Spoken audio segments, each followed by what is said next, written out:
సినీ నటుడు పోసాని కృష్ణమురళికి పల్నాడు జిల్లా నర్సరావుపేట కోర్టు 10 రోజుల రిమాండ్ విధించింది. ఈ నెల 13 వరకు రిమాండ్ విధించడంతో ఆయన్ను గుంటూరు జైలుకు తరలించారు. రాష్ట్ర వ్యాప్తంగా ఇప్పటికే పోసానిపై 17 కేసులు నమోదయ్యాయి. అనారోగ్యంతో బాధపడుతున్న పోసానిని కూటమి సర్కార్ వేధిస్తోందని వైఎస్ఆర్సీపీ నేతలు మండిపడుతున్నారు. అన్నమయ్య జిల్లా రాజంపేట సబ్ జైలులో ఉన్న సినీ నటుడు పోసాని కృష్ణమురళిని పల్నాడు జిల్లా నరసరావుపేట 2 టౌన్ పోలీసులు సోమవారం నరసరావుపేటకు తీసుకొచ్చారు. 2 టౌన్ సిఐ హైమారావు తన సిబ్బందితో రాజంపేట వెళ్లి తన వాహనంలో పోసానిని తీసుకొచ్చి కోర్టులో హాజరుపరచగా 13వ తేదీ వరకు కోర్టు రిమాండ్ విధించింది. పోసానికి ఆరోగ్య సమస్యలు ఉన్నాయని బెయిల్ మంజూరు చేయాలని ఆయన తరపు న్యాయవాదులు న్యాయమూర్తిని కోరినా ఫలితం దక్కలేదు. మరోవైపు వారం రోజుల పాటు పోసానిని పోలీసు కస్టడీకి అప్పగించాలని పోలీసులు పిటిషన్ దాఖలు చేశారు. దీనిపై ఇవాళ వాదనలు జరగనున్నాయి. నరసరావుపేట సబ్ జైలులో భద్రత కల్పించలేమని జైలు సిబ్బంది న్యాయమూర్తికి విన్నవించడంతో పోసానిని గుంటూరు జిల్లా సబ్ జైలుకు తరలించారు. అంతకుముందు మాజీ ఎమ్మెల్యే గోపిరెడ్డి శ్రీనివాసరెడ్డి కోర్టు ప్రాంగణంలో పోసానిని పరామర్శించారు.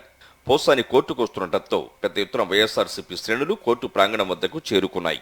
ఖచ్చితంగా ఆయనైతే చాలా ఇబ్బంది పడ్డాడు. రాజంపేట జైల్లో అయితే కనీసం వస్తువులు లేవు, దోమలు విపరీతంగా, మరి అట్లానే బాత్రూములు సరిగ్గా లేవు, మెయింటెనెన్స్ సరిగ్గా లేదు. చాలా ఇబ్బంది పడ్డాడని చెప్తా ఉన్నాడు ఆయనతో మాట్లాడితే. ఖచ్చితంగా ఆయన ఆరోగ్యం కూడా బాగలేదు కాబట్టి కొంచెం మెరుగైన వస్తువులు కల్పించాలని చెప్పి కోరుతూ ఉన్నాడు. మనిషి ధైర్యంగా ఉన్నాడు. 3 ఏళ్ల కిందట చంద్రబాబు, పవన్, నారా లోకేష్లపై అసభ్య పదజాలంతో పోసాని దూషించారంటూ టీడీపీ పల్నాడు జిల్లా ప్రధాన కార్యదర్శి కోట కిరణ్ గత ఏడాది నవంబర్ 13వ తేదీన నరసరావుపేట 2 టౌన్ పోలీసులకు ఫిర్యాదు చేశాడు. రెడ్ బుక్ రాజ్యాంగంలో భాగంగా లోకేష్ టీము నుంచి వచ్చిన ఆదేశాల మేరకు 2వ రోజు 2 టౌన్ పోలీసులు కేసు నమోదు చేశారు. ఆయనపై ఇదే నేరారోపణపై రాష్ట్ర వ్యాప్తంగా వివిధ పోలీస్ స్టేషన్లలో 14కు పైగా క్రిమినల్ కేసులు నమోదు చేశారు. పోసానిపై 153 504 ఐపీసీ, 67 ఐటీఏ 2000, 2008 సెక్షన్ల కింద కేసు నమోదు చేశారు. అయితే నమోదైన సెక్షన్లన్నీ 7 ఏళ్లలోపు శిక్షాకాలం కలిగిన సెక్షన్లు మాత్రమే. సహజంగా ఆ సెక్షన్లతో కేసు నమోదైతే నిందితులకు 41A నోటీసు ఇచ్చి స్టేషన్ బెయిల్ మంజూరు చేస్తారు. అయితే పోసాని విషయంలో మాత్రం కేసు నమోదై 4 నెలల పైనవుతున్నా పోలీసులు ఆ దిశగా ప్రయత్నాలు చేయలేదు. వారికున్న రాజకీయ ఒత్తిడితో పిటి వారెంట్పై అరెస్ట్ చేసి కోర్టులో హాజరుపరిచారు. పోసానిపై ఇప్పటికే అన్నమయ్య జిల్లా ఊబలవారిపల్లి పోలీసులు కేసు నమోదు చేశారు. ఈ కేసులో బెయిల్ వస్తుందన్న కారణంతో నరసరావుపేట 2 టౌన్ పోలీసులు ముందస్తు కుట్రలో భాగంగా పిటి వారెంట్ దాఖలు చేశారు. నరసరావుపేట కోర్టులో బెయిల్ పిటిషన్పై ఇవాళ వాదనలు జరగనున్నాయి. ఒకవేళ బెయిల్ వచ్చే సూచనలు కనిపిస్తే వెంటనే బాపట్లలో నమోదైన కేసులో పిటి వారెంట్ దాఖలు చేసేందుకు పోలీసులు సిద్ధంగా ఉన్నారు.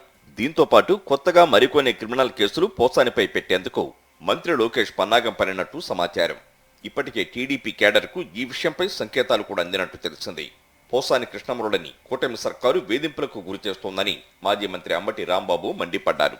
పోసాని కృష్ణమురళి గారు బూతులు తిట్టాడు అంటున్నారు కదా. చింతకాయల అయ్యన్న పాత్రుడు గారి కన్నా ఎక్కువ బూతులు తిట్టాడా? ప్లీజ్ చెప్పండి. లేదు పట్టాభి కన్నా ఎక్కువ బూతులు తిట్టాడా? చెప్పండి. లేదా పవన్ కళ్యాణ్ గారు ఉప ముఖ్యమంత్రి గారు ఉన్నారే, నా కొడకల్లారా అని చెప్పి చెప్పులు చూపించాడే, ఆయన కన్నా ఎక్కువ బూతులు తిట్టారా? చంద్రబాబు నాయుడు గారు కొన్ని సందర్భాల్లో మాట్లాడారు, లోకేష్ గారు కూడా కొన్ని సందర్భాల్లో మాట్లాడారు. వాళ్ళందరికన్నా ఎక్కువ బూతులు తిట్టాడో చెప్పని అడుగుతా ఉన్నా. ఈ చెప్పే వాళ్ళందరినీ కూడా అనుచిత వ్యాఖ్యలు చేస్తే ఎప్పుడు గుర్తొచ్చింది?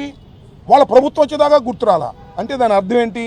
ఇవాళ ఎవరైనా అనుచిత వ్యాఖ్యలు చేస్తే మళ్ళా మా ప్రభుత్వం వస్తే తీసుకొని లోపలేమైనా సందేశం ఇస్తుంది. మీరు చాలా దుర్మార్గమైనటువంటి రాజకీయాలు చేస్తున్నారు, చీకటి రాజకీయాలు చేస్తున్నారు. రాత్రిపూట అరెస్ట్ చేస్తారు, రాత్రిపూట కోర్టులో ప్రొడ్యూస్ చేస్తారు, కోర్టులో రాత్రిపూట ప్రొడ్యూస్ చేస్తారు, మళ్ళీ సబ్ జైలుకి రాత్రిపూట తీసుకెళ్తారు. అంత చీకటిగా పగలెవరు చూడకోకుండా ఉండే విధంగా ఈ రకంగా కుట్రపూరితంగా పాపం వ్యవహరిస్తున్నారు. ఇదిలా ఉండగా పోసాని తరపున న్యాయవాదులు కడపలోని జిల్లా కోర్టులో బెయిల్ పిటిషన్ వేయగా విచారణ రేపటికి వాయిదా పడింది.